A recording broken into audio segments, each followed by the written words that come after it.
Hello, Algebra. How y'all doing today? We have 12.8. We are going over quadratic functions. This is going to look very similar to things that we have talked about before.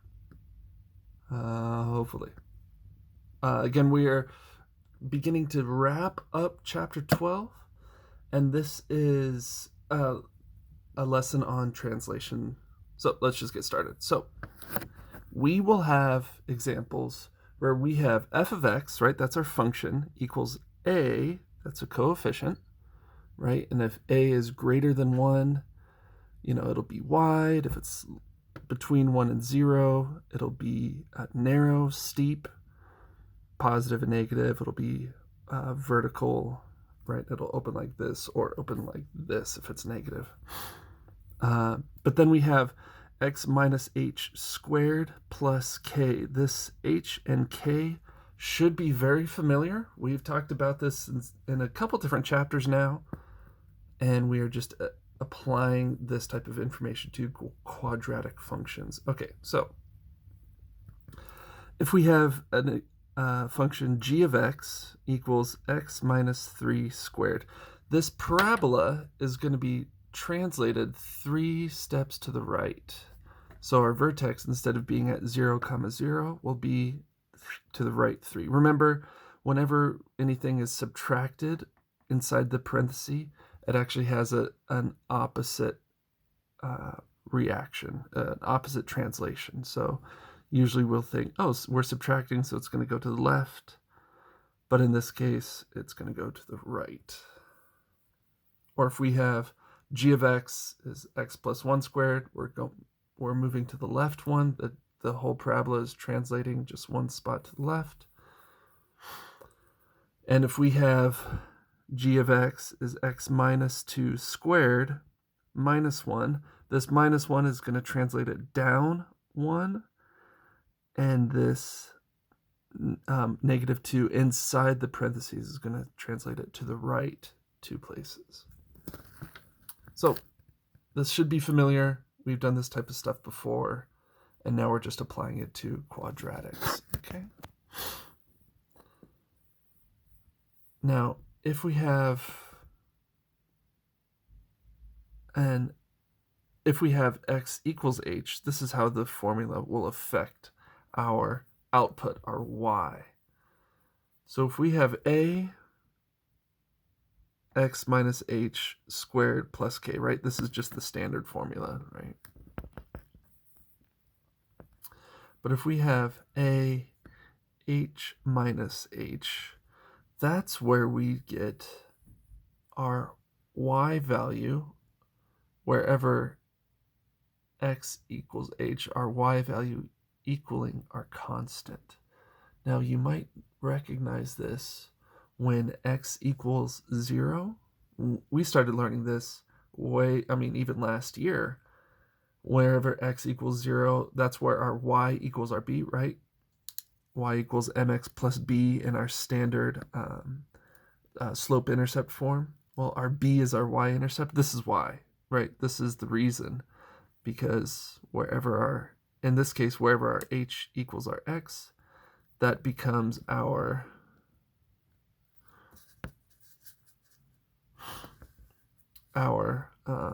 vertex. So whatever our h is inside, that's our x value, and k is the y value for the vertex.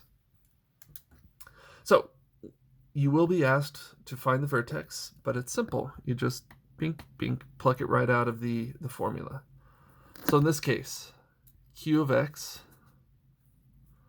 equals negative 2. That's our coefficient. That's our a. X minus 3 squared plus 5. Again, I've got it color-coded.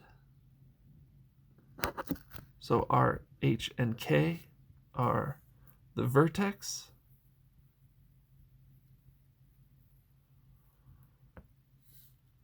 But again, this is positive. It's got to be positive number, right? The h isn't the negative, right? We're subtracting it, so that can be a little bit confusing. So just keep an eye out for this, right? Because it's 3 minus 3, which equals 0, not negative 3 minus negative 3. So in this case, our vertex is positive 3 comma 5. Again, whenever we have x minus 3, it's translating 3 places to the right. So just keep an eye on that. Plus 5, this is where our vertex is. So that's where our, right, if I were to draw crudely, but I'll do my best, if I were to draw a graph 1, 2, 3, 1, 2, 3, 4, 5, this is where our vertex is going to be. And because it's negative, it's going to come something like this. Right, so that's just a real quick, crude draft, but this is where our vertex is. Okay. All right. Moving on, I've got one more page for us today. And this is a page full of examples. So at the top, I've got a table. It takes up about a quarter of the page. So it's not super long, about 5 or 6 lines. And at first I have the function, and then I have the layout, right? This is standard form. I have the vertex, and then we're describing it, right? We're describing it as wide or narrow, steep, up, and whether it opens up or down. Okay, so this first one, we have f of x equals negative x squared. Well, in this case, our negative 1 comes out front, right? Because I'm putting it into standard form. And within this x squared, I'm subtracting 0 from it. So that gives me my h. And then I'm not adding anything to it, so that's my k. My vertex, therefore, is 0, comma 0. Right? Those are my h and my k. And because it's negative, it's going to open down. But because my a is, the absolute value of my a is positive 1, therefore, it has a normal shape, right? So it's like this. It's neither narrow nor wide. Okay. Another example, 3x squared minus 4. This is our function. So again, I'm going to write it in standard form. My coefficient's going to bop out front. Within this x squared, I'm not subtracting anything again. But if I were to add k, I'm adding a negative 4, right? That's my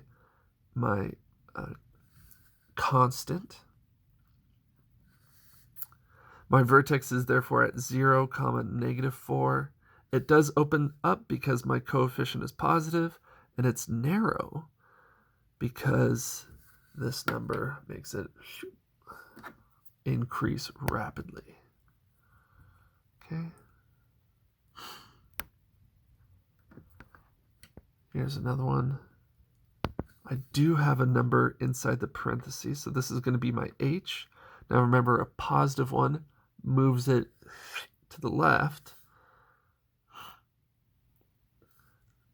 I've got a coefficient of 1, and I'm just filling this out. What I can say here is that I am subtracting a negative 1. So I could say this is, let's see, equals 1x minus negative 1 squared plus 0, right? And that makes my h, right? Because when I subtract a negative, it becomes a positive. So that means my h is negative 1. Okay, so if that helps you understand better, which either way is correct, right? They both lead us to the same place. But it's just important not to distract ourselves or get off guard. Moving right along, we've got the sky. This time I'm subtracting 2.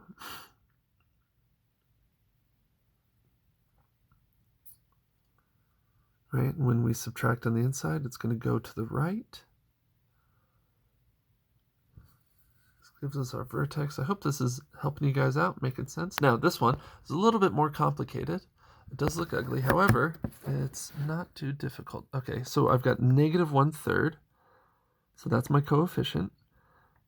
X plus 7 squared plus 9. So again, what I could say is that this equals negative 1/3 x minus negative 7 squared plus 9. So this would be the same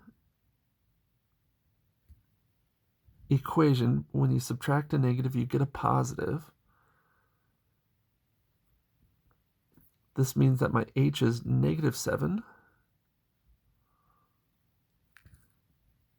And it's wide instead of normal or narrow because my coefficient is, the absolute value of it is between 0 and 1, right? It's a fraction that's less than 1, which makes it wide. So it's opened up a little bit wider than our typical parabolas, which looks something like this, okay?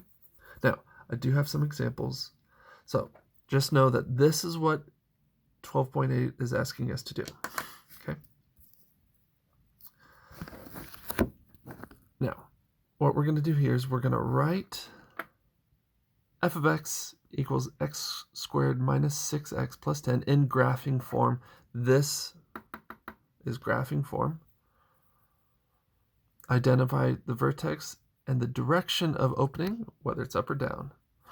Okay, so what we're going to do is group our x squared and x terms. We're going to complete the square.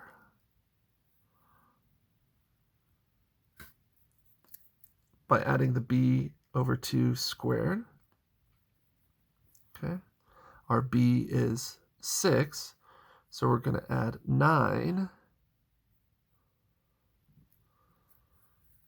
Okay, and where do we add that? Well, we add it kind of on the outside. So then we have f of x plus 9 equals all this business. Now, the reason we do this is so we can factor it, remember? Okay, now I'm going to subtract 9 from this side because I want my f of x to be all by itself. So I'm going to subtract it from here.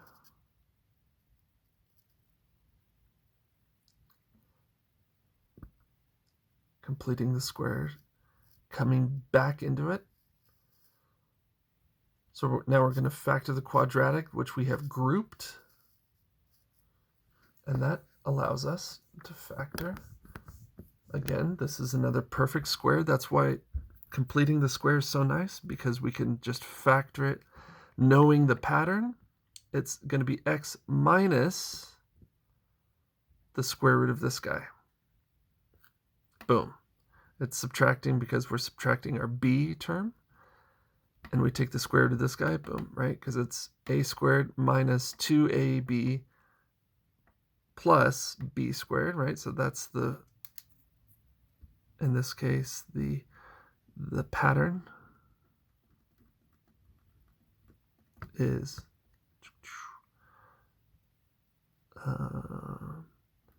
a squared minus 2ab plus b squared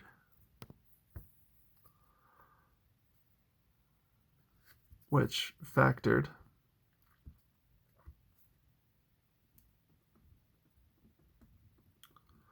sorry, I'm jumbling this in, is going to be a minus b squared. Right? These are patterns which we've been doing since chapter 9. Okay. And then now that we have our plus 1 on the outside, and this is our graphing form, right? The reason we do all this is so that way we could get this information without even graphing it, right? So we did this bit of work instead of graphing. And now you guys are thinking, I wish we just graphed that. Huh, Who would have thought that by this time you guys would be wishing for graphing? Huh.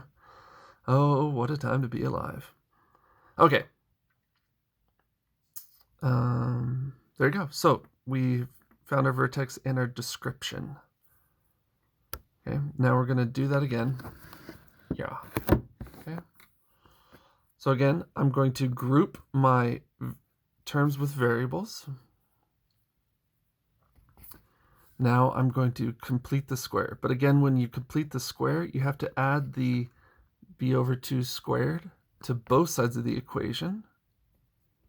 Or you could just subtract it from here.